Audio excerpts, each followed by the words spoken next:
This is the Lone Crater YouTube. We hope this video helps. You start by confirming power and choosing the mount point. Plug into a 12V outlet or prepare a hardwire kit with a proper fuse tap. This prevents battery drain. Clean and mark the windshield. Center the camera 16 to 24 inches behind the rearview mirror so the view is unobstructed. Once done, temporarily stick the mount and power the camera to verify framing. Use your phone to check horizon and license plate visibility. This avoids redoing cable runs later. Now route and secure the cable carefully.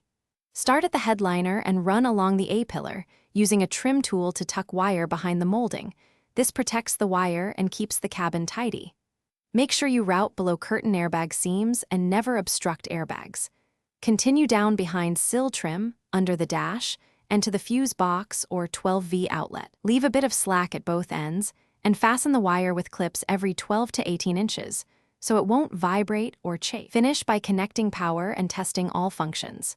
Use a fuse tap into an ignition switched or accessory fuse so the camera turns with the car. Ground the black lead to clean bare metal. Power up, check the LED, confirm recording and date/time, and review footage to ensure angle and exposure. If it won't power, first verify the fuse and measure voltage at the tap. Next, inspect grounds and any inline switches. Make sure connections are tight and cables are not pinched. Thanks for watching. Consider subscribing if we helped you.